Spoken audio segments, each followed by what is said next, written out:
Today we're going to be talking about the 7 new legends that we already know will be added into MLB 18, the show. They'll be in Diamond Dynasty, they'll be available for you to use in franchise, they'll be available all over the place. So let's go ahead, talk about them. I mocked up some, I guess, guesstimated cards of what they're going to look like based on their stats and based on what prior players have gotten for flashback legend cards, for what players have been rated. I think most of my guesses are actually going to be a little bit on the lower side. I was a bit harsh with my ratings, and as you can see with some of the pitchers, I did forget to put fielding stats. Don't shoot me for it, but I did put a lot of time into this. It did take me quite a bit of time to get the stats, decide how their rating should be, mock up the cards, all that kind of stuff. So if you guys do enjoy this video, would be really appreciate if you could hit that like button, subscribe, let me know in the comment section below who I missed. If I missed any, I don't think I have. Let me know if you like the ratings, all that good stuff, and let's hop into our first legend, which will be Troy Percival. So the first Troy Percival card that we're going to be looking at is from his 1995 rookie season, in which he was mainly a relief pitcher for the California Angels at the time. So we give him an 84 rating, and we're going to just go through his season numbers, and you'll understand why his rating was justified as so. Honestly, this card would probably even be a low gold because, again, as you can tell, I gave him 0 fielding on accident. Yeah, I got a little bit lazy, but stuff happens. So from his rookie year in 1995, he had 62 appearances, 74 innings. He gave up 37 hits, which really doesn't matter. Let's just go into the hits per 9, K per 9, all that kind of stuff that matters. So hits per 9, 4.5, which was pretty elite. Home runs per 9, 0.7, again, in the elite category. Walks per 9, 3.2, not that great, but also not that bad. So he's not awful, he's just not great. And then strikeouts per 9 sitting at 11.4, which is actually very, very solid, especially for a relief pitcher. So that's why you see his card being so solid in the hits per 9, K per 9, and the home runs per 9, but lacking a little bit in the walks per 9. He did walk a few people, so that's why his control is down. But, I mean, if this card's a silver card and even a low gold, it's going to be a really good card to use. The next and final card that I do have mocked up for Troy Percival is going to be from the 2001 season where he was an all-star. It was one of his best seasons that he had as a closer for the well, actually at the time, Anaheim Angels. So 2001, he's 31 years of age. He had a 4-2 record. He saved 39 games in 57 appearances. He finished 50 of those games, so he did have quite the good season. Like I said, he was an all-star. We're going to give him a 91 diamond rating. Again, could go higher because I did leave out the fielding. Hits per 9, 6.1. Again, that is towards the elite category. Very, very good. Home runs per 9, the dude did not give up a lot of home runs. 0.5 home runs every 9 innings. Very, very good. His walks were actually his career low here at 2.8, so that's why his walks per 9 went up. And strikeouts per 9, 11.1. So again, a very, very solid card, which is why he gets such a good rating. And we did give him fielding here, which bumped him up to, I believe, a 91 when I gave him that from a 90. So very solid card. He's going to throw hard. He's going to have a lot of movement. Troy Percival looks like he's going to be a very interesting card, and, you know, he may be able to get more. He might get less, but these are the two that I could see definitely happening. So as you can tell from the screenshots that I'm giving you before I show you the cards, it's a little hint as to who it's going to be. We're going to be talking about another legend closer, back end of the bullpen guy, Lee Smith. The first card we're going to take a look at here is going to be his 86 rated overall breakout card from 1983. He was an all-star this season. He finished 9th in the Cy Young vote. He has a very solid looking card here for the Cubs. Now let's go over what his season stats were and why he got the rating that he got. So in 1983, he appeared in 66 games, finished 56 games, which was a league high for 1983, had 29 saves, pitched in 103 innings, which is why his stamina is a little bit higher than you typically see on closer cards. When you get to the hits per 9, 6.1, disgusting, absolutely disgusting, best of his career by far.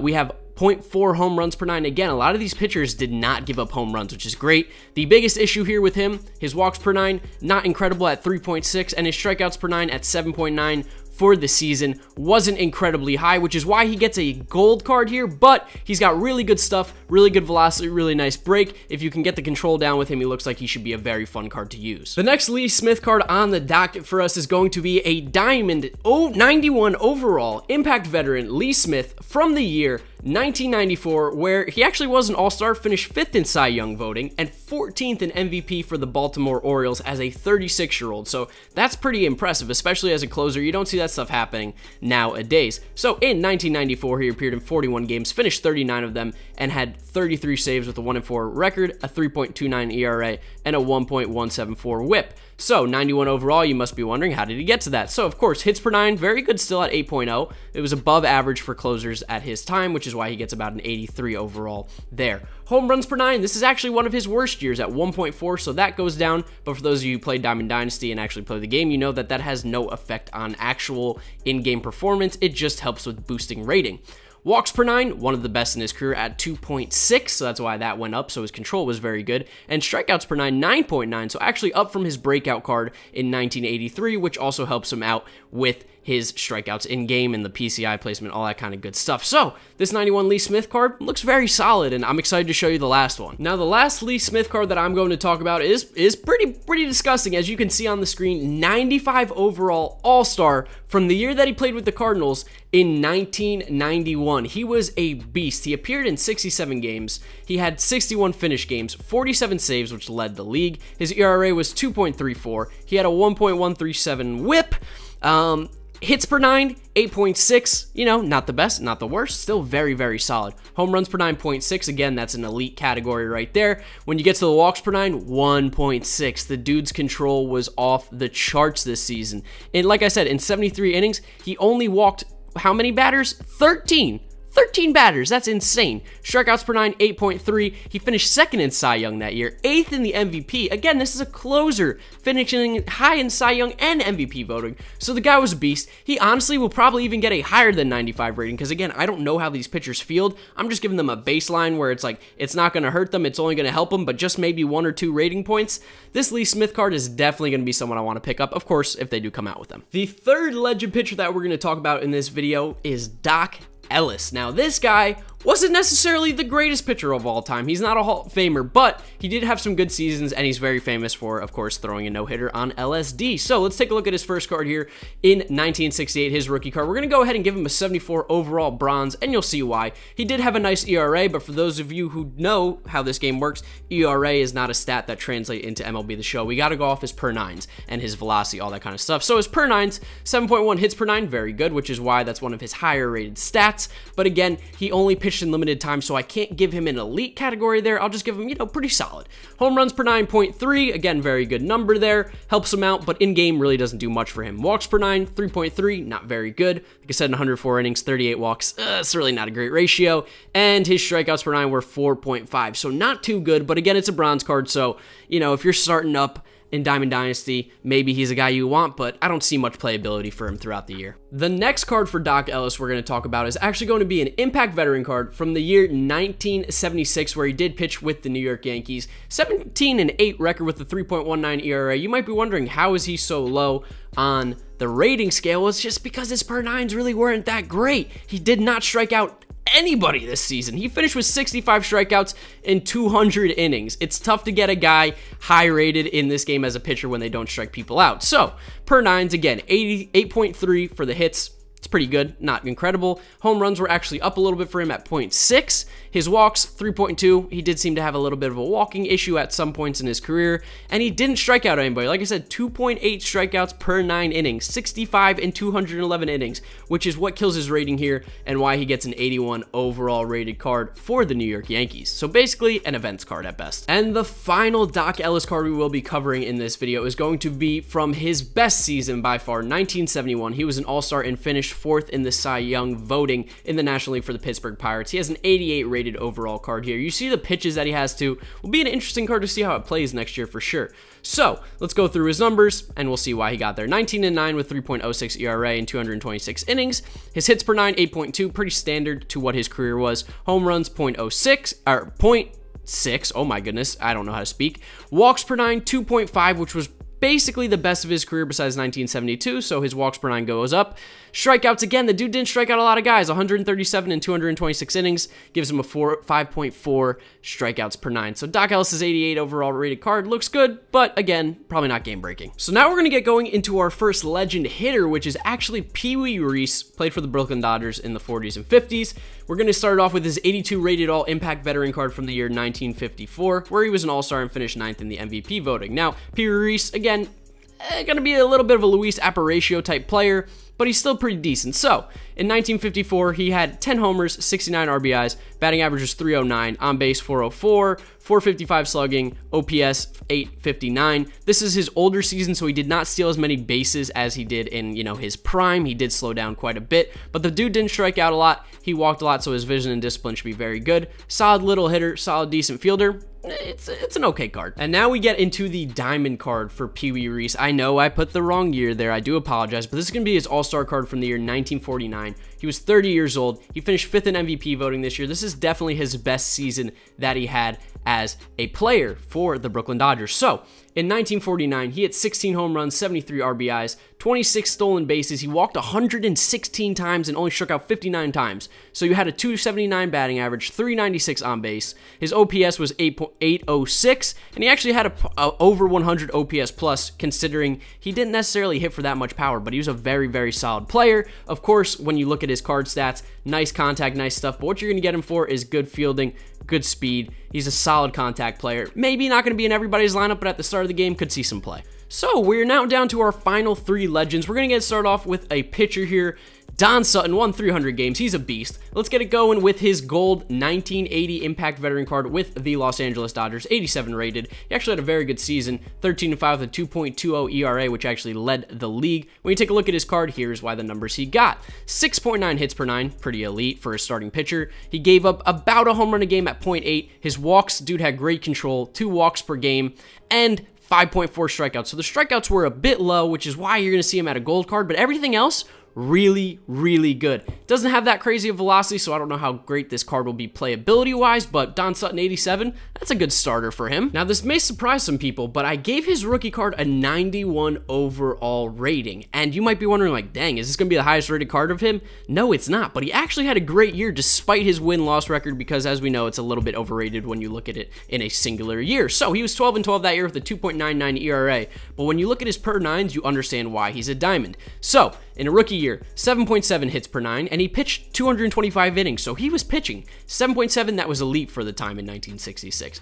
Home runs per 9, 0.8, that's a little bit low, or actually I should say high for the time, but still very good. Walks, 2.1, really good, and this was one of his best strikeout years with 8.3 Ks per 9. In fact, I think he struck out the most batters in his career actually in his rookie season, which is why he does get the 91 overall rated rookie. I'm excited to use this card. He's got a screwball. Woo, this is going to be fun, but here comes the next one. So the third and final card I can see Don Sutton getting is a 96 overall. It may even be higher again because I don't know what pitchers' fielding ratings are really going to be. Fielding is one of the hardest things to rate pitchers on for my personal experience in this game. 96 overall from his all-star season when he was 27 years of age in 1972. Finished 5th in the Cy Young voting that year, 19-9 with a 2.08 ERA, had 9 shutouts, 18 complete games. So his stamina is elite. He threw 272 innings. That's unheard of nowadays. Hits per 9, 6.1. 6.1, that is disgustingly low. Disgustingly low. Home runs, 0.4. That's really good. Walks, again, the dude was so good at not walking people. 2.1 walks per 9 innings. And strikeouts, it may not be as high as his rookie season, but he was almost at 7 with 6.8.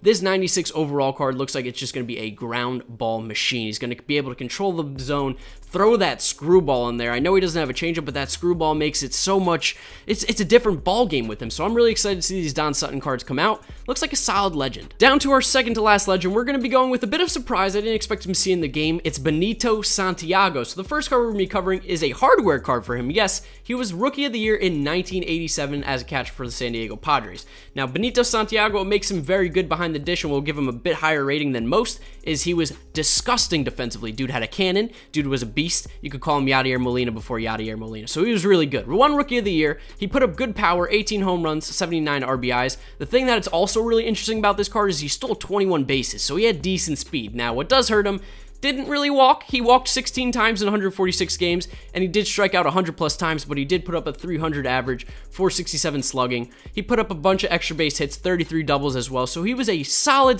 hitter. In fact, I might have been a little bit low on his hitting stats, but this card is going to be a gold, and it's going to be really fun to use. A catcher that can steal and is a beast behind the plate, it's interesting. The next card that I gave Benito Santiago, slight upgrade, 88 overall All-Star card from the year 1991.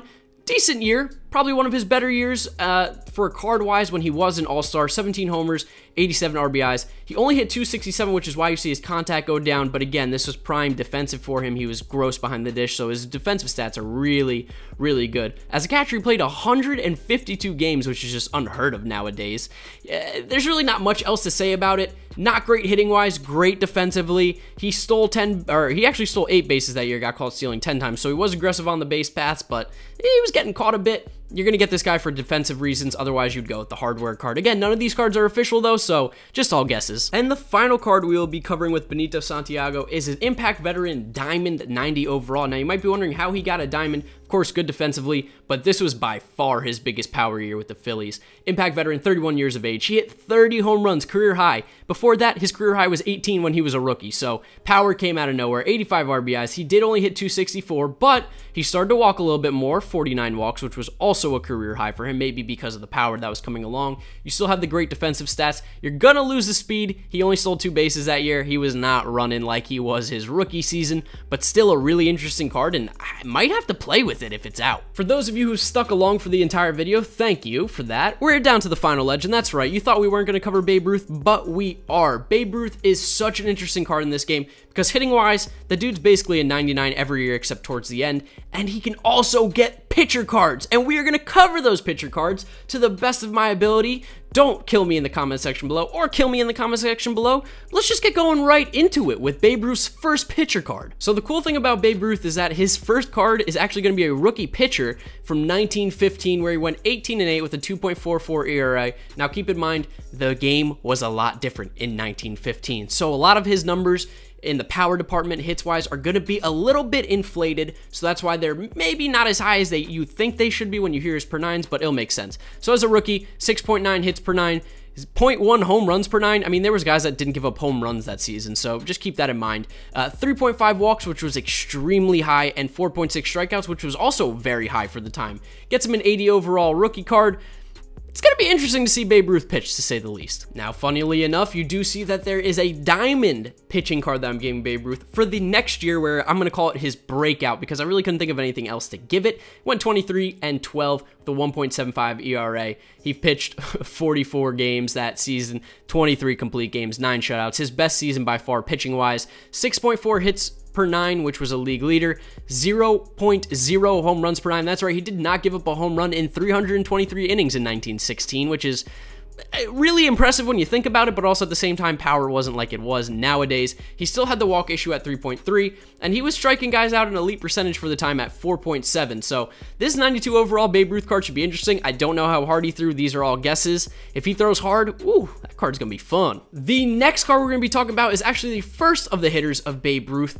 The only reason I'm not going to be posting all the cards I think you could possibly get is because there's going to be a lot of 99s, and this one is the only one that I could really see being much different, and that's a gold. And this is from his 1933 season with the Yankees, Impact Veteran, 85 rated overall. You see his hitting stats, still really good. I mean, the dude put up 34 home runs, 104 RBIs, walked 114 times, 301 average, so he was still a disgustingly good hitter.